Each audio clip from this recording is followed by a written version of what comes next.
Sebelum azan pertama berkumandang di Jawa, tanah ini telah lama mencari cahaya. Berabad-abad lamanya, Jawa hidup dalam biang-biang kerajaan besar yang megah. Hindu dan Buddha menguasai jiwa dan budaya. Candi-candi menjulang tinggi menembus awan, ritual-ritual sakral mengisi setiap hari rakyatnya. Di bawah tatapan arca-arca batu, masyarakat tunduk hormat pada para raja yang dianggap sebagai titisan dewa. Kehidupan berjalan dalam siklus tradisi yang telah mengakar kuat selama ratusan tahun. Namun, angin perubahan mulai berhembus dari seberang lautan. Islam tidak datang dengan dentuman perang atau ujung pedang yang tajam. Ia datang lewat desiran angin laut yang lembut, dibawa oleh para pedagang yang menempuh ribuan mil. Kapal-kapal mereka, penuh dengan rempah dan kain sutra, berlabuh di pelabuhan-pelabuhan ramai seperti Gresik, Tuban, dan Demak.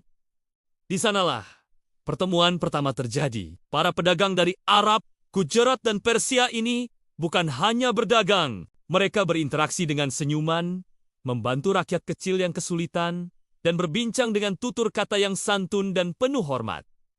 Mereka tidak pernah memaksa. Mereka hanya memberi contoh nyata tentang akhlak dan keindahan ajaran yang mereka bawa. Dari interaksi inilah, benih-benih pertama Islam mulai tertanam di hati masyarakat pesisir. Di tanah Jawa yang subur ini, benih itu tumbuh dan dirawat melalui tenggen-tenggen bijaksana para wali. 9 sosok ulama karismatik yang kemudian dikenal sebagai Wali Songo. Mereka adalah arsitek penyebaran Islam yang paling berpengaruh. Para wali ini memahami betul jiwa dan budaya masyarakat Jawa.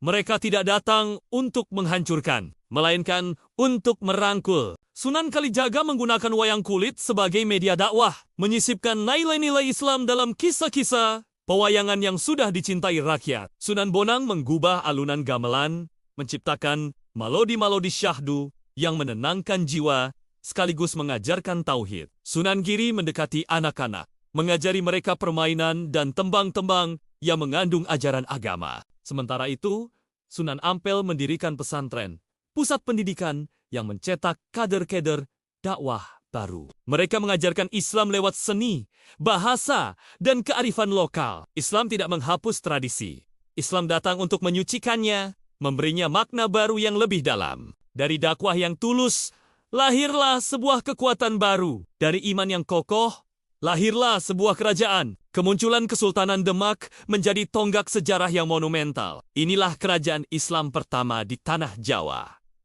Masjid Agung Demak yang megah berdiri kokoh dengan Soko Gurunia yang legendaris. Menjadi pusat spiritual dan politik. Di sana, Sultan Raden Patah, sang pendiri, memimpin musyawarah bersama para wali dan bangsawan. Islam bukan lagi sekadar agama yang dianut oleh rakyat biasa, tapi telah menjadi fondasi negara, hukum, dan tatanan sosial yang baru. Demak menjadi mercusuar yang memancarkan cahaya Islam ke seluruh penjuru Jawa. Sejak saat itu, Islam menyatu dengan jiwa Jawa. Islam yang berkembang di sini tidaklah kaku atau asing. Ia terasa lembut, luas, dan penuh dengan makna filosofis yang mendalam. Kita bisa melihatnya dalam tradisi sekaten yang meriah untuk memperingati Maulid Nabi. Atau dalam upacara grebek yang penuh simbol rasa syukur kepada Sang Pencipta. Bahkan, dalam tradisi Slametan yang sederhana di pelosok desa, doa-doa Islam menyatu dengan kearifan lokal untuk memohon keselamatan dan berkah. Dari desa ke desa,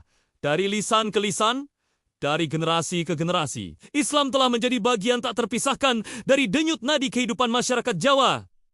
Hari ini, suara azan berkumandang di seluruh pelosok Jawa, dari puncak gunung hingga pesisir pantai. Gema itu bukanlah tanda sebuah penaklukan di masa lalu, melainkan bukti sebuah cinta yang tumbuh dan diterima dengan tulus. Lihatlah senja yang turun, memeluk Ka'bah, masjid di pedesaan. Saksikan anak-anak yang riang, belajar mengaji di surau-surau sederhana. Inilah sejarah Islam di Jawa.